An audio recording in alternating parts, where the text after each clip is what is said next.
करते हैं विद्यार्थियों हिंदी कक्षा 10 के अनिवार्य भाग संस्कृत परिचायिका से चतुर्थ पाठ को। प्रबुद्धो ग्रामीणः पाठ का नाम है, जिसका अर्थ है बुद्धिमान ग्रामीण। इस पाठ में यही बताया गया है कि गांव के लोग भी बुद्धिमान होते हैं, उन्हें कभी अज्ञानी नहीं समझना चाहिए। तो अब शुरू करते हैं। एकदा बहवः जनाः धूमयानं रेल, धूमयानं मतलब रेल, आरूह नगरम प्रति गच्छन्ति स्म। एकदा एक बार बहवः बहुत से जना अर्थात लोग मनुष्य, धूमयानम रेलगाड़ी पर चढ़कर, आरूहा मतलब चढ़कर, नगरम प्रति गच्छन्ति स्म नगर की ओर जा रहे थे। तेषु केचित् ग्रामीणाः कुछ उसमें ग्रामीण अर्थात गांव के लोग थे, केचिच नागरिकाः आसनः और कुछ उसमें नगर के लोग थे, बैठे थे, रेलगाड़ी में बैठे थे। मौन स्थितेषु सभी मौन चुपचाप बैठे हुए थे। मौन स्थितेषु तेषु एकः नागरिकः सभी मौन थे, सभी शांत होकर बैठे थे। तभी एक नागरिक ग्रामीणान उपहसन अकथयत उसने ग्रामीणों का उपहास किया, अर्थात एक नागरिक, शहर का नागरिक गांव के लोगों का उपहास किया और उपहास करते हुए उसने अकथयत अर्थात उसने कहा, ग्रामीणाः अद्यापि पूर्ववत् अशिक्षिताः अज्ञास्य सन्ति। उसने कहा कि ग्रामीणाः गांव के लोग अद्यापि अर्थात पहले की भांति, पूर्ववत् पहले की भांति, आज भी अशिक्षित, अज्ञास्य और अज्ञानी हैं। न तेषां विकासः न तो उनका विकास हुआ है, अभवत् न च भवन्तु शक्नोति और न ही उनका विकास भविष्य में हो सकता है। तस्य तादृशम जल्पनम श्रुत्वा कोपि चतुर्नागरिकः अर्थात चतुर्ग्रामीणः अब्रवीत। तस्य उसके, तादृशम उसके इस प्रकार के, श्रुत्वा सुनकर, उसके इस प्रकार के वचन को सुनकर, किसी चतुर को अर्थात कोई, किसी चतुर ग्रामीण ने कहा, भद्र नागरिक, भाई नागरिक, भवान एव किंचित ब्रवीतो आप ही, भवान अर्थात आप ही, एव किंचित ब्रवीतो मतलब बोलना, आप ही कुछ बोलो। यतो ही भवान शिक्षितः बहुगा च अस्ति आप ही कुछ बोलो क्योंकि आप बहुत ही शिक्षित हो और ज्ञानी हो। इदम आकर्यन स नागरिकः सदर्प ग्रीवाम उन्मय अकथयत। इदम यह सुनकर स नागरिक वह नागरिक, सदर्प अर्थात घमंड में, सदर मतलब घमंड में, ग्रीवा मतलब गर्दन, घमंड में गर्दन उठाकर, उन्मय अर्थात उठाकर, अकथयत कहता है, कथिष्यामि हाँ मैं कहूँगा। उसने अपना गर्दन उठाया और कहा कि मैं कहूँगा। किंतु देखिए, परम पूर्व समयः विदाधप्य कथिष्यामि परम पूर्वम समय विदावत, किंतु पहले शर्त तय करनी होगी। परम पूर्व समय विधा तप्य अर्थात शर्त, पहले शर्त तय करनी होगी। तस्य ताम वार्ता श्रुत्वा स चतुरः ग्रामीणः अकथयत।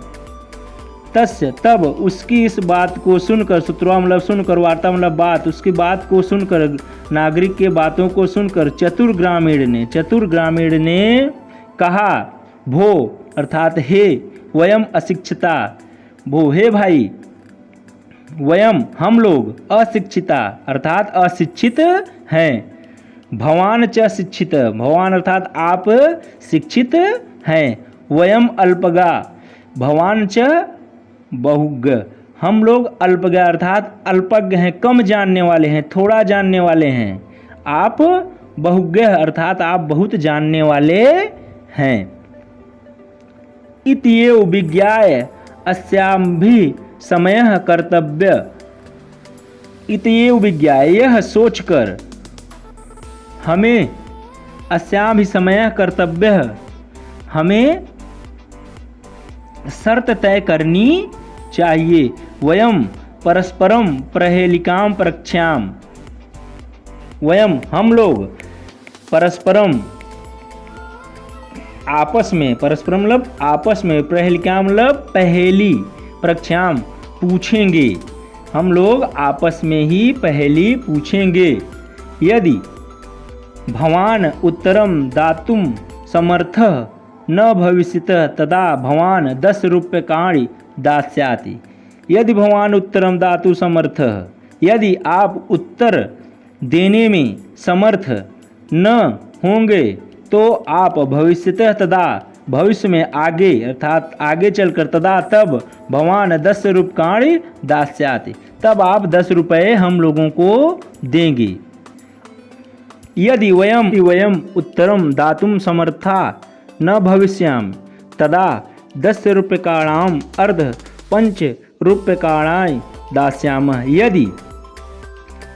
यदि वयम हम लोग भविष्य में उत्तरम दातुम समर्था, यदि भविष्य में अर्थात हम लोग आगे उत्तर देने में समर्थ नहीं होंगे, तदा 10 रूप्यकाणाम अर्ध, तब 10 रुपये का आधा, अर्ध 5 रूप्यकाणाम दास्याम, 10 रुपये का आधा 5 रुपये हम लोग आपको देंगे। आश्रितः समय मतलब हाँ यह शर्त स्वीकार है, नागरिक ने कहा यह शर्त स्वीकार है। इति कथिते तस्मिन् नागरिके सह ग्रामीण नागरिकम अवदत्, उस नागरिक के ऐसा कहने पर ग्रामीण ने नागरिक से कहा, प्रथम भवान एव पृच्छतः, प्रथम मतलब पहले, भवान आप, पहले आप ही पूछेंगे।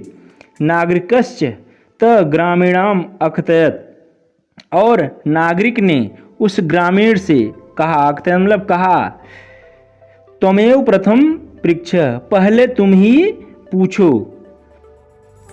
इदम श्रुत्वा सह ग्रामीणः अवदत्, यह सुनकर उस ग्रामीण ने अवदत् मतलब कहा, युक्तम अहमेव प्रथम पृच्छामि, युक्तम तो ठीक है, अहमेव प्रथम पृच्छाम तो ठीक है, पहले मैं ही पूछता हूँ। देखिए पहली है, अपदो दूरगामी च साक्षरो न च पंडितः अमुखः स्फुटवक्ता च यो जानाति सह पंडितः। इसमें देखिए पहले कठिन शब्द अपदो अर्थात बिना पैरों वाला, दूरगामी जो बहुत दूर तक जाने वाला हो, साक्षर अक्षरों वाला जो पढ़ा लिखा हो, अमुख बिना मुख वाला जिसके पास मुख न हो, स्फुट वक्ता जो साफ साफ बोलने वाला हो, स्पष्ट बोलने वाला हो। अस्याह उत्तरम ब्रवीतः भवान। अब देखिए इसका अर्थ क्या होगा, पहली का अपदो दूरगामी च साक्षरो न च पंडितः, अपदो अर्थात जिसके पैर नहीं हैं, दूरगामी किंतु वह दूर तक चला जाता है, साक्षरो न च पंडित अक्षरों सहित है किंतु पंडित नहीं है, ज्ञानी बहुत है लेकिन वह पंडित नहीं है। अमुख स्फुट वक्ता उसका मुख नहीं है किंतु स्फुट वक्ता साफ साफ बोलने वाला है। च यो जानाति सह पंडित, इसे जो जानता है वही पंडित है। अस्याह उत्तरम ब्रवीतो भवान, इसका उत्तर आप बताइए। नागरिकः बहुकालम यावत् अचिंतयत, नागरिक बहुत समय तक अचिंतयत मतलब सोचा, परम प्रहेलिकाय उत्तरम दातुम समर्थ न अभवत, परंतु पहेली का उत्तर देने में अपने आप को वह समर्थ नहीं पाता है। अतः ग्रामीणम अवदत, तब ग्रामीण ने कहा, अहम अस्याह प्रहेलिकाम उत्तरम न जानामि, अहम क्या आप उत्तर देने में, पहेली का उत्तर देने में समर्थ नहीं है, क्या आप पहेली का उत्तर नहीं जानते हैं, जानामि नहीं जानते हैं। इदम श्रुत्वा ग्रामीणः अकथयत्, यह सुनकर ग्रामीण हम अस्याह प्रहेलिकाम उत्तरम न जानम, तो नागरिक ने कहा कि मैं इस पहेली का उत्तर नहीं जानता। इदम श्रुत्वा ग्रामीणः अकथयत्, यह सुनकर ग्रामीण ने कहा यदि भवान उत्तरम न जानत, यदि आप पहेली का उत्तर नहीं जानते, तर्हि ददातु 10 रूप्यकाणि, तब आप मुझे 10 रुपये दीजिए। अतः मिलान मुखेन नागरिकेण समयानुसारम 10 रूप्यकाणि दत्तानि, अतः म्लान मुखेन अर्थात मुरझाए हुए मुख से, समयानुसार पहले से जो तय था 10 रुपये देने का, वह म्लान मुख से काफ़ी चिंतित होकर उसने 10 रुपये ग्रामीणों को दिया। पुनः ग्रामीणों ब्रवीतः, फिर ग्रामीण ने कहा इदानी भवान पृच्छत पहेली काम, अब आप पहेली हम लोगों से पूछिए। दंडदानेन खिन्नः नागरिक बहुकालम विचार्य न कांचित पहेलिकाम अस्मरत, दंड देने से नागरिक खिन्न हो गया था, काफ़ी दुखी हो गया था। बहुकालम बहुत समय तक विचार करने से भी उसको कोई पहेली याद नहीं आ रही थी। अतः अधिकम लज्जमानः अब्रवीत, अतः इस प्रकार वह अपने आप को अधिक लज्जित महसूस करता है और कहता है कि स्वीकायाः प्रहेलिकायाम त्वमेव उत्तरम ब्रूहि, स्वीकायाः तुम ही अपनी पहेली का उत्तर दो या बताओ। तदा स ग्रामीणः विहस्य स्वपहेलिकाम सम्यक् उत्तरम अवदत्, तब सह ग्रामीण, वह ग्रामीण विहस्य हंसकर स्व प्रहेलिकाया अपने पहेली का सम्यक उचित उत्तर देता है और कहता है कि वह पत्र है। पहेली का उत्तर क्या है? पत्र है। इति ययो ही इदम पदेन बिनापि दूरम याति, क्योंकि पत्र के पास पैर नहीं होता है परंतु वह दूर तक चला जाता है।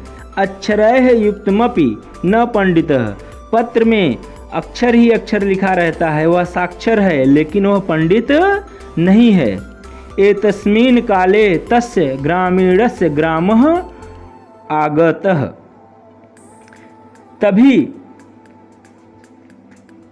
इसी समय ग्रामीणों का गांव आ जाता है। स बिहसन रेलयानात् अवतीर्य स्वग्रामं प्रति अचलयत, और ग्रामीण सबिहसन वह हंसता हुआ रेलयानात् अवतीर्य रेलगाड़ी से नीचे उतरता है, स्वग्राम और अपने गांव की तरफ चल देता है। नागरिकः लज्जितः भूत्वा पूर्ववत् तूष्णीम अतिष्ठित, नागरिक लज्जित होकर पहले की तरह, पूर्ववत् तूष्णीम अतिष्ठित, पहले की तरह एकदम चुपचाप अपने जगह पर बैठ गया।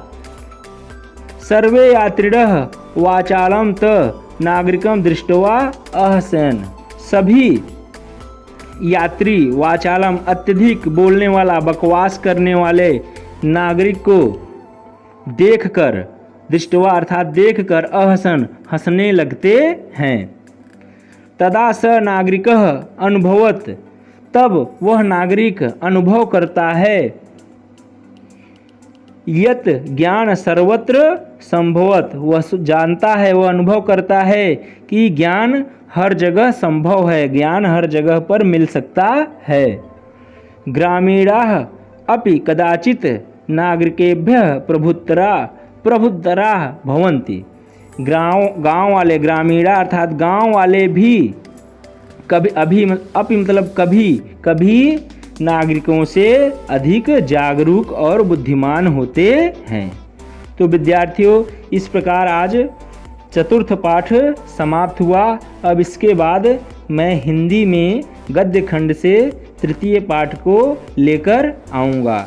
आप लोगों को जो न समझ में आया हो उसको कमेंट बॉक्स में कमेंट करके मुझसे प्रश्न पूछ सकते हैं। धन्यवाद।